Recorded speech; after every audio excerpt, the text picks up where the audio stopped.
అత్యుత్తమ పార్లమెంటేరియన్ గా ఎంపికైన జైపాల్ రెడ్డి గారు అంటే దక్షిణాది రాష్ట్రాల నుంచి మొట్టమొదటి అవుట్ స్టాండింగ్ పార్లమెంటేరియన్ గా ఎంపికైన జైపాల్ రెడ్డి గారు ఆంధ్రప్రదేశ్ తెలుగు వారికి సుపరిచితుడు. ఆయన చేసిన సేవలు, ఆయన వాక్చాతుర్యము, ఆయన రాజకీయ నైపుణ్యం గురించి తెలుగు వారికి ప్రత్యేకంగా చెప్పనవసరం లేదు. అయితే ఒకసారి గుర్తు చేసుకోవాల్సిన అవసరం అయితే ఉంది. నేడు ఆయన విగ్రహాన్ని కల్వకుర్తి సమీపంలోని కొట్ర తాండా వద్ద నాగర్ కర్నూలు జిల్లా కల్వకుర్తి సమీపంలోని హైదరాబాద్ శ్రీశైలం జాతీయ రహదారిపై ఉన్న కొట్ర తండా చౌరస్తాలో ఏర్పాటు చేస్తున్నారు. ఆ కాంస్య విగ్రహాన్ని ముఖ్యమంత్రి రేవంత్ రెడ్డి గారు ప్రారంభిస్తున్నారు. జైపాల్ రెడ్డి గారితో నాకు కొంచెం సాన్నిహిత్యం ఉన్నది. సాన్నిహిత్యం అంటే స్నేహం అన్న స్థాయిలో కాదు, ఒకరంటే ఒకరికి గౌరవ అభిమానాలు ఉన్నాయి. నేనంటే ఆయన చాలా అభిమానించేవాడు, ఒక జర్నలిస్ట్ గా నన్ను అభిమానించేవాడు. ఆయన 1969-24లో మధ్య 5 అప్పటి నుంచి 14 వరకు ఆయన 5 దశాబ్దాల పాటు 5 సార్లు ఎంపీగా ఎన్నికయ్యారు, 2 సార్లు రాజ్యసభ సభ్యుడిగా ఉన్నారు, 4 సార్లు ఎమ్మెల్యేగా ఉన్నారు. ఆయన వ్యక్తిత్వం గురించి మనం వేరుగా చెప్పనవసరం లేదు. 1977లో వచ్చిన ఎమర్జెన్సీకి వ్యతిరేకంగా పోరాడిన యోధుడుగా ఆయనకు గుర్తింపు ఉంది. ఇందిరాగాంధీతో కూడా పోటీ పడ్డారు.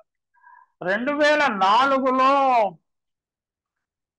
ఇన్ఫర్మేషన్ అండ్ బ్రాడ్కాస్టింగ్ మంత్రిగా ఉన్నారు, అర్బన్ డెవలప్మెంట్ శాఖ మంత్రిగా ఉన్నారు. ఆయన పెట్రోలియం సహజ వాయువుల శాఖ మంత్రిగా ఉన్నప్పుడు జరిగిన సంఘటనలు కొన్ని మనం ప్రస్తావించుకోవాలి.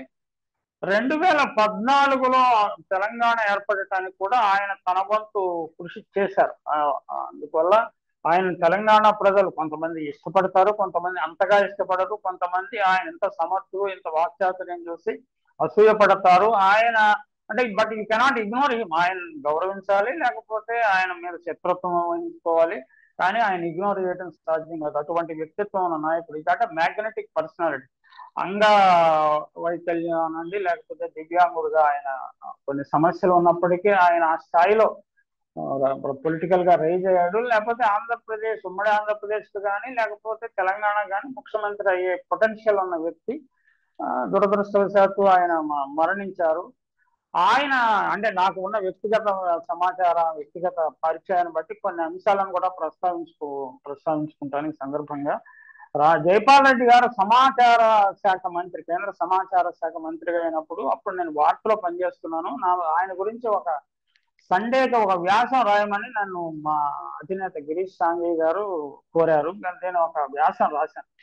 ఆ వ్యాసంలో నేను చాలా అంటే 2 పేజీల వ్యాసం సండే మ్యాగజైన్ లో ఆయన ఎక్కడో ఒక చోట ఆయన మోటాటి రెడ్డి అని ప్రస్తావించడం జరిగింది. అలా రాయకుండా ఉంటే బాగుండేది కదా అని జైపాల్ రెడ్డి గారు నాకు ఫోన్ చేసి మరీ చెప్పారు.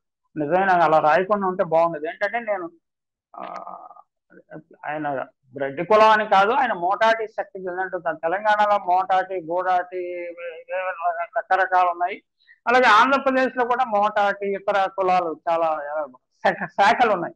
ఆ శాఖల దృష్టిలో మోటాటి రెడ్డి అని రాయటం ప్రదర్శించింది. దాని గురించి ఆయన ప్రత్యేకంగా ఫోన్ చేసి మరి అలా రాయకుండా ఉంటే బాగుండేది కదా అని అన్నారు. ఆయన విశాల దృక్పథం అలాంటిది. అలాగే నేను ఎకనామిక్ ఎడిటర్స్ కాన్ఫరెన్స్ ఢిల్లీకి 2-3 సార్లు వెళ్ళాను. Limitation of information and broadcasting అంటే ఆయన ఉన్నప్పుడు కాదు, అది రెగ్యులర్ గా రొటీన్ గా జరుగుతుంటాయి. అప్పుడు ఢిల్లీలో ఎకనామిక్ ఎడిటర్స్ కాన్ఫరెన్స్ అప్పుడు నిజానికి ఎన్డీఏ ప్రభుత్వం ఉన్నది. ఎన్డీఏ ప్రభుత్వం ఉన్నది. నేను వెళ్ళి కవర్ చేసేసి తిరిగి వచ్చేసాను. తిరిగి వచ్చాక నాకు జైపాల్ రెడ్డి గారి నుంచి ఫోన్ వచ్చింది. ఢిల్లీ వచ్చి నన్ను ఎందుకు కలవలేదు అని ఆయన ఫోన్ చేసి అడిగారు. నేను పని హడావుడిలో ఉన్నాను సార్, సారీ సార్ అంటే, పర్వాలేదు, బట్ నేను వచ్చినట్టు మీకు ఎలా తెలుసు అంటే, నేను మీ వార్తలు చదువుతానయ్యా, నీ బయలైన స్టోరీస్ చదువుతాను నేను అన్నారు. అది అంటే నాకు ఒక కాంప్లిమెంట్ అనుకున్నాను. ఆయన ఫోన్ చేయటమే కాంప్లిమెంట్. ఆయన చాలా సంస్కారంగా మాట్లాడేవారు. ఎప్పుడైనా మ్యారేజ్ ఫంక్షన్స్ లో అట్లా కలిస్తే నన్ను చూస్తే నా ఆయన నడుచుకుంటూ వచ్చారు. ఆయన ఇన్స్పైట్ ఆఫ్ హిజ్ ఇనబిలిటీ నేను లేచి ఎదురెళ్ళేవాడిని. ఎదురెళ్తే నా భుజం మీద చేసి మాట్లాడుకునేవాడు. అంటే వివాహ వేడుక మధ్యలో మాట్లాడుకుంటే జనం అందరూ మా ఎదురుగా చూసేవాడు. నేను అలా ఆ పుస్తకం చదివారా సార్ ఈ మధ్య అంటే, నువ్వు ఆ పుస్తకం చదివావని ఆయన అడిగేవాడు. అది ఆయనకి రామచంద్ర గుహ అంటే చాలా అభిమానం అనుకుంటాను. రామచంద్ర గుహ పలానా పుస్తకం రాశాడు, అది నువ్వు తప్పకుండా చదవాలని నాకు చెప్పేవాడు ఆయన. ఒక ఒక ఒక వివాహ వేడుకలు అయితే కనీసం అరగంట సేపు అలాగే నిలబడి నా భుజం మీద చెయ్యేసి ఆయన మాట్లాడారు. అంటే అందరూ వివాహం అంటే అక్షంతలు వేసే ఇది సందర్భంలో అందరూ మొహంతో చూస్తూ ఉన్నారు. జైపాల్ రెడ్డి గారికి ప్రసాద్ రెడ్డి మీద ఎంత ప్రత్యేక అభిమానం ఏంటి, భుజం మీద చెయ్యేసి మరి మాట్లాడుతున్నారు అని ఆత్మీయంగా ఉండేవారు. ఆయన చాలా ఆత్మీయంగా ఉండేవారు. ఆయన చాలా స్పష్టంగా ఉండేవారు ప్రతి విషయంలో. ఒకసారి ఇంటికి కూడా వెళ్ళి ఆయన ఇంటికి, అంటే ఎర్లీ నేను ఈనాడులో పనిచేసేటప్పుడు హైదరాబాద్ వస్తే ఒక పత్రికా ప్రతినిధి ద్వారా ఆయన నన్ను ఆహ్వానిస్తే నేను వాళ్ళ ఇంటికి వెళ్ళి భోజనం కూడా చేశాను. వాళ్ళు శ్రీమతి గారే నాకు భోజనం వడ్డించారు.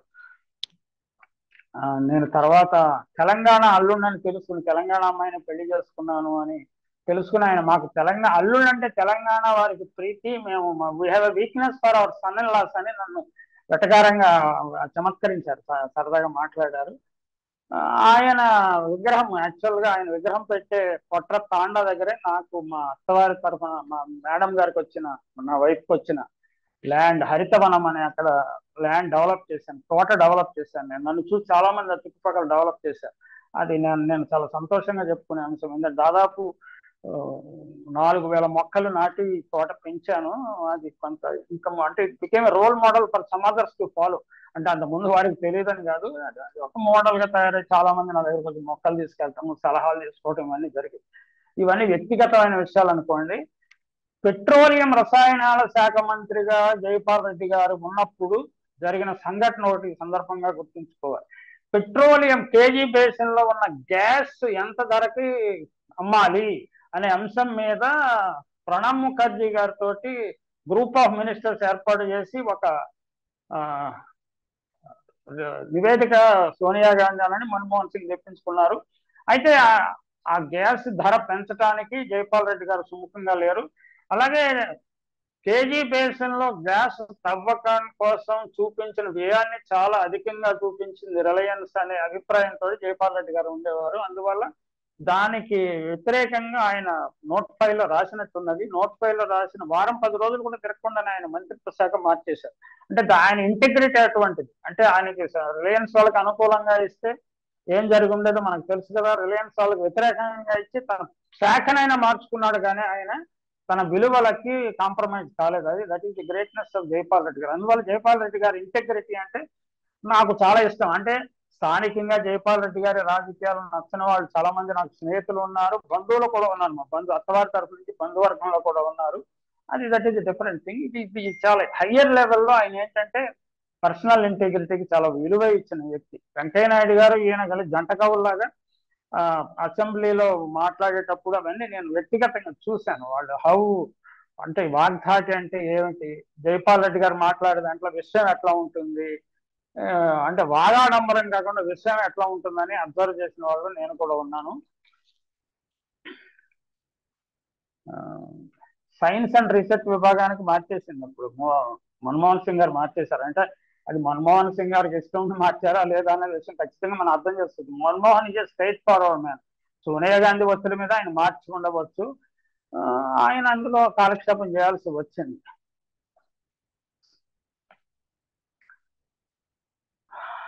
అటువంటి కాంగ్రెస్ పార్టీలో ఆయన చివరి వరకు కొనసాగారు. ఆ కాంగ్రెస్ పార్టీకి చెందిన రేవంత్ రెడ్డి ఆధ్వర్యంలో జైపాల్ విగ్రహం రావటం, విగ్రహం ఏర్పాటు చేయటం, కాంస్య విగ్రహము నా ఫామ్ దగ్గరే హరితవనం దగ్గరే ఇది ఏర్పాటు కావటము, ఇదంతా ఒక ఛాన్స్ ఫ్యాక్టర్. అంటే ఒక డెస్టినీ అంటాం కదా. అంటే నేను వెళ్ళేటప్పుడు నా ఫామ్కి వెళ్ళేటప్పుడు వచ్చేటప్పుడు జైపాల్ రెడ్డి గారి విగ్రహం చూడటం అనేది నాకు చాలా ఆహ్లాదకరంగా కనిపించే విషయము.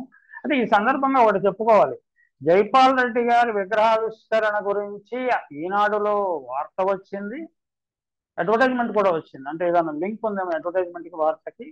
ఆంధ్రజ్యోతిలో కూడా వార్త వచ్చింది, అడ్వర్టైజ్మెంట్ వచ్చినట్టు నాకు కనపడలేదు. టైమ్స్ ఆఫ్ ఇండియాలో అడ్వర్టైజ్మెంట్ వచ్చింది, వార్త కనిపించలేదు. అయితే సాక్షిలో వార్త కానీ అడ్వర్టైజ్మెంట్ కానీ లేదు. మరి అంటే అది చాలా లోకల్ ఈవెంట్ అని భావించారా సంపాదక సభ్యులు, నాకు తెలియదు. ఏదేమైనా జైపాల్ రెడ్డి గారిని స్మరించుకోవటము తెలంగాణ ప్రజలకు తప్పకుండా అత్యవసరమైన విషయం. ఎందుకంటే ఆయన ఇది one of the tallest leader from Telangana, uncompromise and honest and integrity, person with integrity. అలాంటి నాయకులు చాలా అరుదుగా ఉంటారు. అలాంటి వారిని గౌరవించుకోవడం చాలా అవసరం.